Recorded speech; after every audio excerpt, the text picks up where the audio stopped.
Pizza Possum is an indie game created by Cozy Computer and published by Raw Fury, where you play as a mischievous possum with a big appetite. The goal is to sneak around, stealing as much food as possible while avoiding patrolling dog guards. If you're playing in a two-player split-screen co-op, player 2 can also join in as a hungry raccoon to help you accomplish your mission. But is it worth your money? First, let's check out the art style and ambiance in the game. The art style of Pizza Possum is colorful and cartoonish. Think of games like Overcooked and Moving Out. The music is hectic and upbeat, so it matches the atmosphere of the game well. And there are plenty of immersive sounds that let you know what you're doing at all times. Even with its playful indie art style, the small world does put you at home in a little chaotic place where you really do feel like a wild possum wreaking mayhem. But since it's an indie game, does it have any bugs or jankiness you need to know about ahead of time? Yes, a couple of things. Like when you're playing split screen, the angle that the screen is shared with the other player isn't constant. It goes from a completely shared single screen when you're close to one another to a split screen when you move further away from one another. But the direction that the screen dynamically splits when you move apart varies. This screen movement can definitely be disorienting or even nausea-inducing if you get easily nauseous playing games. Also, when you're running from the dog guards, there are a few small things that may interrupt your normal gameplay, like the dog seeming to not care about the blockades you drop down, or grabbing you quickly from strange angles. These don't seem to be intended, but they aren't particularly game-breaking either. So I'd classify these as minor playable bugs. Something else is that you will automatically pick up any item that you walk on top of. This can be irritating if you're in a fast-paced situation and you specifically want to use one item, but you accidentally pick up something you didn't want. Typically, this ends up with you running back for the item you really wanted, which just feels a bit clunky and puts your character at more risk for getting caught by the chasing dog guards. Some unlockable zones in the area also seem to have less food inside them than you need to progress, meaning you'll need to walk back to the previous area in order to get enough food to unlock the next gate, or you'll have to wait around for more food to respawn. And while this isn't as much of a problem as it is a minor inconvenience, it can cause a potential problem if you're running around in a previous zone and you accidentally touch a checkpoint area. Because if you touch a checkpoint area prior to the one you were at before, you might respawn at that one instead of your furthest one, and therefore lose the progress after it. I'm not 100% certain on this though, but I feel like this might have happened once or twice during my playthroughs. And while we're still on the topic of unlockable zones in the game, there may also be times where you mean to unlock a certain gate with your key, but you walk too close to another and your key unlocks it instead. So it seems like the range for the unlock of new zones is kind of far, or perhaps the passageways in a couple of areas are a bit too narrow. But this can cause you to have to grind out eating the food in a zone you didn't intend to unlock in order to get another key so you can then unlock the one you actually wanted to enter. And lastly, the way that the local multiplayer is controlled is a bit clunky too. I originally wanted to play the game with player 1 on keyboard and mouse and player 2 on a controller, but I wasn't able to figure out how to actually get that working. Instead, I was only able to get the game to allow me to play by sharing the keyboard together, with player 1 pressing the WASD keys and the E key for controls, and with player 2 pressing the arrow keys and enter key for controls. This was pretty uncomfortable, and I'm not entirely sure if there is a way to play the game on separate devices. I have seen some players claiming they use a controller to play, but I'm wondering if this method also involves sharing the controller half and half with your partner too. If you happen to know how the controller play does work, or if it is actually possible to play this game on 2 different controlling devices, please let me know in the comments below. I really am curious if you can or not. Next, let's talk about the gameplay loop, because that will be the bread and butter of the game.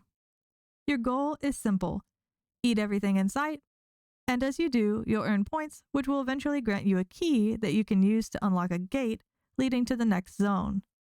Dog guards patrol every zone, with some zones being more difficult than others. due to the types of dog guards or the sheer numbers of them. So you'll need to occasionally hide in bushes, run away, or use the items you pick up around the world to help you avoid getting caught. You can play this game mainly as a possum who sneaks around, being stealthy and hiding in the bushes, or as one that goes totally wild, running around in the dog guards' faces and using your items to outsmart and outmaneuver them. Or, of course, as a mix of the two. Until you get to later on in your run, where the zones are so small that being stealthy is no longer an option without specific items. If you're playing in multiplayer though, one player can choose to distract while the other runs for food or whatever you'd like to mix up the playfeel. If you do get caught by a dog guard, you'll return to a previous checkpoint you unlocked. And this gameplay loop is, in my opinion, fairly fun at its core, especially in multiplayer where a friend can save you if you do get caught. But that also leads me to the biggest drawback with Pizza Possum's gameplay loop, which might be a deal breaker for some: replayability. While the gameplay itself is hectic and fun, with an enjoyable and silly chaotic arcade feel, once you've done one full loop of the game, you've really seen all there is to see. Well, besides a few new items you can pick up and use, but that's essentially it. Even the first couple minutes of the game basically show all there is to offer from it. Run around, grab food, use items, hide, run, save your friends, and unlock the next zone, over and over again. And that's okay, but it does leave the game feeling a bit lackluster too. For such a fun premise, the developers really could have done a bit more with it. Even a small bit more, really, to give players more variety on their runs and provide them with additional value for actually completing those run-throughs. Because once you unlock all the areas on the map and reach the boss, so to speak, you're given a crown, and you're then told to replay the game while wearing the crown without dying, 3 times in total to unlock the true ending of the game. And that's the gist of it. Like I mentioned, each time you do die, you seem to get a new item to use here and there, but besides that, the problem is that nothing in your run really changes, and so the expansion of the gameplay loop in this already very short game is just to do it all over again and don't die. This could be improved if the map changed or there was some procedural generation, but with every run, the map is the same, nothing changes. Even the locations of keys and Zapoli stay the same, and even when you fully complete the game 3 times straight without dying, you don't unlock modifiers or anything meaningful that would entice you to keep playing. The true ending itself doesn't even feel all that impressive for the time you might have spent trying to reach it. It's really only a couple lines of dialogue and a small party scene that feels kind of like a half-hearted afterthought. Of course, the game does describe itself as a short and sweet experience, so if you're looking for a fun way to kill a couple of hours, it does do that well. However, if you're looking for a longer form experience or a local co-op arcade game with replayability, this game might not be for you. And whenever I talk about Playtime, I like to look at pricing as well. I generally consider about $1 to $2 of pricing worth about an hour of playtime. But how much playtime can you actually get out of Pizza Possum in total? I would estimate that casual players who want to do just a couple of runs in the game and then put it away will probably get about 1 to 3 hours of total playtime, while a more experienced player or speedrunner with these types of games might beat the entire game within an hour or an hour and a half at most. However, a completionist player, depending on their skill level and whether they're playing solo or with a friend, might get about 2 to 5 total hours out of the game.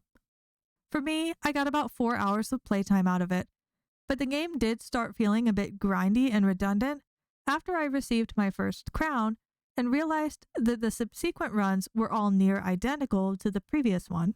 But still, I did try to get the true ending and find all the Zapoli. So is it fair for the price? You can purchase Pizza Possum for $7 at full price, which is a little high for the amount of hours you might get from playing it. Therefore, if you're not playing the game with a completionist playstyle, I would recommend waiting for a sale on this game if you're looking to get the most value for your money spent.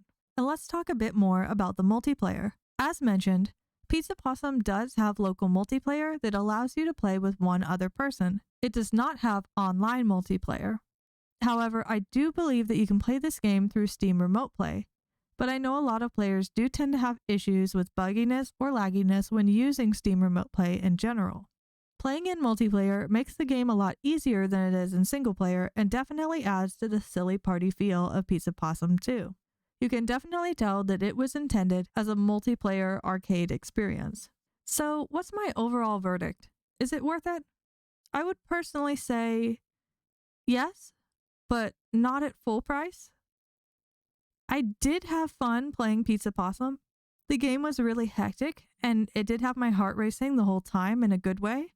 And there aren't a lot of games I can think of that are super similar to it either. So if you like games like Moving Out, and you don't mind the short playtime or the repetitive gameplay loop, you will probably enjoy this game. All in all, it's a neat concept that's a bit light on content and replayability, but if you're specifically looking for a wacky arcade-style game that combines roguelike elements, stealth, and couch co-op, it is a good, short, and sweet experience. However, if you're looking for pure value for the money, you might be better off looking for a different couch co-op game to play. And that's it for my review today. Hopefully this information was helpful to you. If you enjoyed this video, please give it a quick like, and please subscribe to my channel if you'd like to see more of my content. And please leave a comment below letting me know what you thought of Pizza Possum if you played it. Did you like it? Did you think it was worth the money? Thanks again, and hope to see you in the next video.